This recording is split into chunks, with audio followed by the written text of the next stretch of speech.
अस्सलाम वालेकुम, मैं मोहम्मद इरफान शाकिर और आप दे रहे हैं शाकिर किसान टिप्स चैनल। आज की वीडियो हम अनार के ऊपर बनाएंगे। मार्च का महीना निसफ होने को है और इस वक्त तक जो इसकी फुटान है वो ऑरेंज से हल्की सी ऑरेंज शेड देती है। जब ये नहीं निकलती है इस तरह ये ऑरेंज शेड देती है और उसके बाद ये सब्ज़ होती है। फिर इसके बाद फ्रूटिंग का मरहला शुरू होता है। तो ये सब्ज़ हो चुकी है। इस दफ़ा गर्मी की शिद्दत बढ़ रही है और मौसम मुसलसल खुश्क रहा है। तो इसमें आज हम जो डिस्कस करेंगे इस हवाले से, जो वीडियो शुरू करने से पहले तमाम दोस्तों रिक्वेस्ट होती है कि मेरा चैनल शाकिर किसान टिप्स चैनल हमेशा आपके लिए इन्फॉर्मेशन टाइप वीडियो लेकर आता है और रहेगा इस तरह की वीडियो बनाकर। और पहले से भी जितनी भी हमारी वीडियोज़ हैं वो तमाम दोस्तों की रहनुमाई में हैं। किसान भाइयों के लिए, बागबानी भाइयों के लिए हम इस तरह की कोशिश करते रहेंगे। तो सभी नए आने वाले दोस्त हमारे चैनल शाकिर किसान टिप्स चैनल को सब्सक्राइब करें और पहले से साथ जुड़े दोस्त इसको ग्रुपों में दोस्तों में शेयर किया करें ताकि जो भी इन्फॉर्मेशन है सभी दोस्तों तक पहुंच जाए। तो आज का टॉपिक हम लेंगे मार्च में हमने इसके ऊपर कौन सी एप्लीकेशन करनी है और हमारे बाग के ऊपर, हमारे अनार के ऊपर कौन से पेस्ट आने हैं और कौन कौन सी हमने इकदामात उठानी जिससे हमारी भरपूर फ्रूटिंग आए और हम अच्छा इसके ऊपर से फल ले सकें। तो सबसे पहले बात करते हैं हमने इसकी फुटान के हवाले से। इस दफ़ा जो मौसम है वो मुसलसल खुश्क रहा है। पिछले साल भी इन्हीं दिनों में वीडियो बनी थी, आज भी इन्हीं दिनों में बन रही है। लेकिन हर साल वीडियो बनाने का मकसद होता है कि हर साल का मौसम पिछले साल से डिफरेंस होता है और इसमें बहुत सारी मौसमी तब्दीलियां होती हैं। पौधे की जो कंडीशन होती है वो उसी हिसाब से हमने आगे लेकर इसको चलना होता है। तो इस वक्त तक का जो मौसम है उसमें किसी किस्म की कोई बारिशी सूरत हाल नहीं रही और जल्दी से फुटान आई और फ़ौरन से ये सब्ज़ रंग में कन्वर्ट हो गई है और फ़ौरन से इसके ऊपर फल आना भी शुरू हो चुका है कहीं कहीं।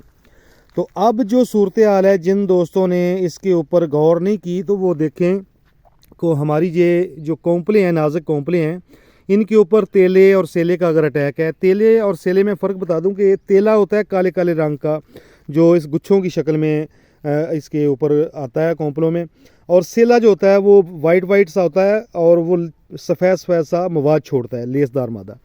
ये दोनों अटैक करती हैं नई कोंपलों के ऊपर, सिट्रस के ऊपर भी और जो अनार वगैरह जो नई कोंपलें फूट रही हैं इस मौसम में। तो इन दोनों के लिए जो भी हमने स्प्रे करनी है इन दोनों के लिए होगी। तो सबसे पहले है कि आपने एक स्प्रे एडवांटेज FMC की है, वो तेले को सेले को अच्छे तरीके से कवर कर लेती है। उसके साथ अगर हम थायमथाक्सम डालें तो बेहतरीन कंट्रोल देगी आपको।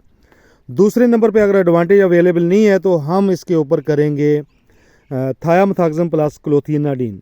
ये भी ज़बरदस्त किस्म का मिक्सचर है, इसको हम करेंगे। अगर ये भी अवेलेबल ना हो और आपके पास क्लोरीपायरिफास पड़ी हो तो उसकी लो डोज बनाकर 200 ml फी 100 लीटर पानी में डालकर इसके ऊपर कर दें।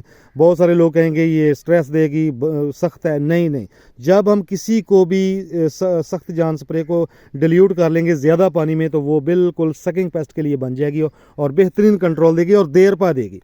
ये 3 ज़हरें हम तेले के लिए करेंगे। अब बात आती है कहीं जगहों पर इस तरह वेजिटेटेड ग्रोथ बहुत ज़्यादा हो जाती है, लंबी लंबी कोंपलें निकलती हैं लेकिन फूल आने का अभी तक कोई नामो निशान नहीं है। तो इस साल इस मार्च में 2026 के मार्च में जो मौसमी कंडीशन है इसकी सूरत हाल को देखते हुए हमने इसके ऊपर भरपूर फ्रूटिंग लाने के लिए क्या करना है कि सबसे पहले हमने अमाइनो एसिड करना है, बायोस्टिलमेंट जो कम्प्लेक्स है हिडन जो माइक्रो न्यूट्रिएंट्स का, उसको हमने करना है, जिसमें सिंजेंटा की क्वांटस है वो भी ज़बरदस्त है और उसके बाद जाफ़र बरादर की टैकामन मैक्स है और ग्रो ग्रीन वालों की एक है जो स्पिन से दरामदशुदा है, वो भी एक अमाइनो एसिड है। ये हम करेंगे क्योंकि अमाइनो एसिड 2 किस्म का होता है जो बायोस्टिलमेंट होता है। एक तो हम बागात के ऊपर उसकी एप्लीकेशन करते हैं और दूसरा वो वेजिटेबल की होता है। ये आपने पूछ लेना है उसके किसी से जब परचेज़ करेंगे तो कोशिश करें बायोस्टिलमेंट लेना है, amino acid with micro nutrient जो हिडन उन्होंने रखे होते हैं, शो नहीं किए होते लेकिन वो कम्प्लेक्स ऊपर लिखा होता है। ये अमाइनो एसिड का आपने स्प्रे करना है फिल-4। यूँ ही आपकी जो सब्ज़ हालत बन जाए पौधे की, कोंपलें मैच्योर हो जाएं और इस तरह कहीं कहीं आपको फूल भी नज़र आना शुरू हो जाएं तो फिर आपने क्या करना है, इसके ऊपर अमाइनो एसिड कर देना है। इस दफ़ा मौसम स्ट्रेस में है, बारिशें नहीं हो रही, ओवर ग्रोथ होने के चांस नहीं है, तो आपने इसके ऊपर ये लाजमी एप्लीकेशन करनी है। उसके बाद तीसरा मरहला जो है इसके ऊपर फंगस के असरात हैं। पिछले साल जिन लोगों के बैक्टीरियल ब्लाइट के आसार ज़ाहिर हुए हैं, सबसे पहले ये पत्तों पर होते हैं। तो हमने कली खिलने से पहले पहले इसके ऊपर 2 तरह की फंजीसाइड करनी है। एक करनी है हमने कॉपर हाइड्रोक्साइड प्लस गसूकामाइसिन, एक आता है कॉपर ऑक्सीक्लोराइड प्लस गसूकामाइसिन, ये 2 मिक्सचर आते हैं।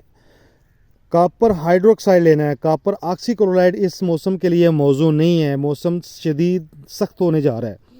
तो हमने क्या करना है कि इसके ऊपर हमने कॉपर हाइड्रोक्साइड अलहदा ले लेना है। चैम्पियन है जाफर वालों का और कोसाइड है एफएमसी वालों का। मैं वजाहत के साथ कह देता हूँ, सारी चीज़ें बताता हूँ जिन जिन चीज़ों की ज़रूरत है और कहाँ कहाँ मिलती हैं। तो दूसरा लेना है हमने कासोमिल लेना है एरिस्टा कंपनी का, वो उसमें गसूकामाइसिन होता है। इन कार्डेट के नाम से कैंजो का गसूकामाइसिन है, वो पाउडर फॉर्म में है, वो लिक्विड फॉर्म में, जो भी अवेलेबल हो। करना यह है कि आपने कॉपर हाइड्रोक्साइड प्लस गसूकामाइसिन का इसके ऊपर स्प्रे करना है। दूसरी आपने फंजीसाइड वो करनी है कैब्रियोटाप। कैब्रियोटाप ये ज़रूर करनी है आपने। कैब्रियोटाप का फार्मूला किसी भी कंपनी से आप ले लें, वो उसकी मैं मुकम्मल वजाहत नहीं कर सकता, मुझे याद नहीं है उसमें अंदर कौन कौन से इंग्रेडिएंट ज़हर हैं।